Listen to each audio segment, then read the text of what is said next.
Traffic ಪೊಲೀಸರು ಅದೆಷ್ಟೇ ಜಾಗೃತಿ ಮೂಡಿಸಿದ್ರು ವಾಹನ ಸವಾರರು ರೂಲ್ಸ್ ಬ್ರೇಕ್ ಮಾಡುತ್ತಲೇ ಇದ್ದಾರೆ. ಇದರಿಂದ ರೂಲ್ಸ್ ಬ್ರೇಕ್ ಮಾಡುವ ವಾಹನ ಸವಾರರ ಬೆಂಡೆತ್ತಲು ಟ್ರಾಫಿಕ್ ಪೊಲೀಸರು ಟಫ್ ರೂಲ್ಸ್ ಜಾರಿಗೆ ತಂದಿದ್ದಾರೆ.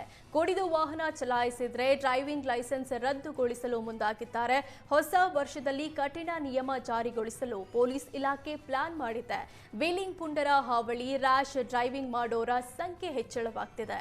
ಪುಂಡರ ಆಟೋಟೋಪಕ್ಕೆ ಕಡಿವಾಣ ಹಾಕಲು ಸಾರಿಗೆ ಇಲಾಖೆ ಮತ್ತು ಪೊಲೀಸ್ ಇಲಾಖೆ ಫುಲ್ ಆಕ್ಟಿವ್ ಆಗಿದೆ. ಇನ್ಮುಂದೆ ರೂಲ್ಸ್ ಬ್ರೇಕ್ ಮಾಡೋರಿಗೆ ಮೊದಲ ಬಾರಿಗೆ ವಾರ್ನಿಂಗ್ ನೀಡಿ ಎರಡನೇ ಬಾರಿಗೆ ಕ್ರಮ ಕೈಗೊಳ್ಳುವ ಬಗ್ಗೆ ನಿರ್ಧರಿಸಿದ್ದಾರೆ. ದಂಡ ಹಾಕಿದ್ರೂ ತಮ್ಮ ಚಾಳಿ ಬಿಡದ ಕೆಲ ಪುಂಡ ವಾಹನ ಸವಾರರಿಗೆ ಡ್ರೈವಿಂಗ್ ಲೈಸೆನ್ಸ್ ರದ್ದು ಮಾಡುವ ಬಗ್ಗೆ ಶೀಘ್ರದಲ್ಲೇ ನಿರ್ಧಾರ ಕೈಗೊಳ್ಳಲು ಮುಂದಾಗಿದ್ದಾರೆ. ಸಾರಿಗೆ ನೌಕರರು ಮತ್ತು ಸರ್ಕಾರದ ನಡುವಿನ ತಿಕ್ಕಾಟ ಮುಂದುವರೆದಿದೆ. 38 ತಿಂಗಳ ಹಿಂಬಾಕಿ ಸಂಬಳ ಹೆಚ್ಚಳಕ್ಕೆ ಸಾರಿಗೆ ನೌಕರರು ಪಟ್ಟು ಹಿಡಿದಿದ್ದಾರೆ. ಇದರ ಬೆನ್ನಲ್ಲೇ ಇಂದು 2 ಬಣಗಳನ್ನ ಸಿಎಂ ಪ್ರತ್ಯೇಕ ಸಭೆ ಕರೆದಿದ್ದಾರೆ.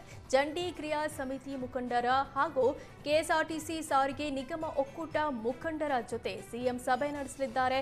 ಈ ಹಿಂದೆ ಕೂಡ ಹಲವು ಬಾರಿ ಸರ್ಕಾರದ ಜೊತೆ ಸಭೆಯಾಗಿದ್ರೂ ಯಾವುದೇ ಪ್ರಯೋಜನ ಆಗಿಲ್ಲ. ಈಗ ಮತ್ತೊಮ್ಮೆ ಸಿಎಂ ನೇತೃತ್ವದಲ್ಲಿ ಸಭೆ ನಡೆಯಲಿದೆ. ಇದರ ಮಧ್ಯೆ ನವೆಂಬರ್ 28ಕ್ಕೆ ಬೃಹತ್ ಪ್ರತಿಭಟನಾ ಸಮಾವೇಶಕ್ಕೆ ಸಾರಿಗೆ ನೌಕರರ ಸಂಘಟನೆಗಳು ಕರೆ ಕೊಟ್ಟಿದ್ದಾರೆ.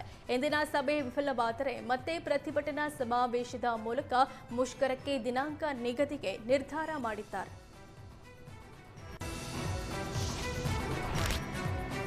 ಕೊಲೆ ಕೇಸ್ನಲ್ಲಿ ಜೈಲಿಗೆ ಸೇರಿರುವ ನಟ ದರ್ಶನ್ 2ನೇ ಬಾರಿ ಸೆಂಚುರಿ ಬಾರಿಸಿದ್ದಾರೆ. ಮೊದಲಿಗೆ ಜೈಲು ಸೇರಿದ್ದ ದರ್ಶನ್ ಬಳ್ಳಾರಿ ಜೈಲಿನಲ್ಲಿ 100 ದಿನ ಕಳೆದಿದ್ರು. ಬಳಿಕ ಬೆನ್ನು ನೋವು ನೆಪದಲ್ಲಿ ಜಾಮೀನು ಪಡೆದಿದ್ರು. ಆದರೆ ಸುಪ್ರೀಂ ಕೋರ್ಟ್ ಜಾಮೀನು ರದ್ದುಗೊಳಿಸಿದ ಬಳಿಕ ಮತ್ತೆ ಜೈಲು ಸೇರಿರುವ ದರ್ಶನ್ ಈಗ ಪರಪ್ಪನ ಅಗ್ರಹಾರದಲ್ಲಿ 100 ದಿನ ಕಳೆದಿದ್ದಾರೆ. 2025ರ ಆಗಸ್ಟ್ 14ರಂದು ಸುಪ್ರೀಂ ಕೋರ್ಟ್ ದರ್ಶನ್ ಜಾಮೀನು ರದ್ದು ಮಾಡಿ ಆದೇಶ ಹೊರಡಿಸಿತ್ತು. ಜಾಮೀನು ರದ್ದಾದ ದಿನವೇ ಪೊಲೀಸರು ದರ್ಶನ್ ಅನ್ನ ವಶಕ್ಕೆ ಪಡೆದಿದ್ರು. ಇಂದಿಗೆ ದರ್ಶನ್ ಜಾಮೀನು ರದ್ದಾದ ಬಳಿಕ 2ನೇ ಬಾರಿ ಜೈಲು ಸೇರಿ ಪರಪ್ಪನ ಅಗ್ರಹಾರದಲ್ಲಿ 100 ದಿನ ಕಳೆದಿದ್ದಾರೆ. ರಾಜಧಾನಿ ಬೆಂಗಳೂರಿನಲ್ಲಿ ಪ್ರಾಣಿ ಪ್ರಿಯರಿಗೇನು ಕಡಿಮೆ ಇಲ್ಲ. ಸಾಕು ಪ್ರಾಣಿಗಳಾಗಲಿ ಇತರೆ ಪ್ರಾಣಿಗಳಾಗಲಿ ಮೃತಪಟ್ಟರೆ ಅಂತ್ಯ ಸಂಸ್ಕಾರಕ್ಕೆ ಇದ್ದ ಒಂದೇ ಒಂದು ಪ್ರಾಣಿಗಳ ಚಿತಾಗಾರ ಬಂದ್ ಆಗಿ 10 ತಿಂಗಳು ಕಳೆದಿದೆ. ಹೀಗಾಗಿ ಮೃತಪಟ್ಟ ಪ್ರಾಣಿಗಳನ್ನ ಗೌರವಿತವಾಗಿ ಅಂತ್ಯ ಸಂಸ್ಕಾರ ಮಾಡಲು ಜನ ಪರದಾಡುವಂತಾಗಿದೆ. ಆರ್ಆರ್ ನಗರದ ಸುಂಕದ ಕಟ್ಟೆಯಲ್ಲಿರುವ ಪ್ರಾಣಿಗಳ ಚಿತಾಗಾರ ಸ್ಥಗಿತಗೊಂಡು 10 ತಿಂಗಳು ಕಳೆದರೂ ಬೇರೆ ವ್ಯವಸ್ಥೆ ಮಾಡಿಲ್ಲ. ಹೀಗಾಗಿ ಪ್ರಾಣಿ ಪ್ರಿಯರು ಆಕ್ರೋಶ ವ್ಯಕ್ತಪಡಿಸಿದರು. ಇದರಿಂದ ಎಚ್ಚೆತ್ತ ಜನಪ್ರತಿನಿಧಿಗಳು ಇಂದು ಚಿತಾಗಾರಕ್ಕೆ ಭೇಟಿ ನೀಡಿದ್ದಾರೆ.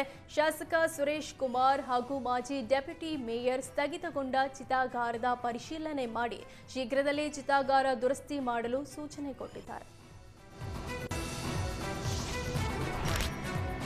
ಮಾಹಿತಿ ನೀಡದೆ ಸರ್ವೆ ಮಾಡ್ತಿರೋದನ್ನ ಪ್ರಶ್ನೆ ಮಾಡಿದ ರೈತರ ಮೇಲೆಯೇ ಹಲ್ಲೆ ಮಾಡಿರುವ ಘಟನೆ ಸಂಡೂರಿನ ಸೋಮಲಾಪುರದಲ್ಲಿ ನಡೆದಿದೆ.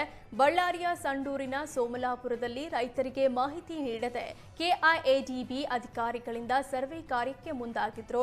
ಈ ವೇಳೆ ರೈತರಿಗೆ ಮಾಹಿತಿ ನೀಡದೆ ಸರ್ವೆ ಯಾಕೆ ಮಾಡ್ತಿದ್ದೀರಾ ಅಂತ ಕೇಳಿದ್ದಕ್ಕೆ ಆರ್ಪಿಸಿಎಲ್ ಮತ್ತು ಬಿಕೆಜಿ ಕಂಪನಿ ಸಿಬ್ಬಂದಿ ರೈತರ ಮೇಲೆ ಹಲ್ಲೆ ಮಾಡಿರುವ ಆರೋಪ ಕೇಳಿ ಬಂದಿದೆ. ಹಲ್ಲೆಯಿಂದ ಕಣಿವೆಹಳ್ಳಿಯ ರೈತ ಚಂದ್ರಶೇಖರ್ ಮತ್ತು ಈರಣ್ಣ ಎಂಬ 2 ರೈತರಿಗೆ ಗಾಯಗಳಾಗಿದ್ದು, ಗಾಯಾಳುಗಳನ್ನು ಸಂಡೂರು ಆಸ್ಪತ್ರೆಗೆ ದಾಖಲಿಸಿ ಚಿಕಿತ್ಸೆ ನೀಡಲಾಗುತ್ತಿದೆ.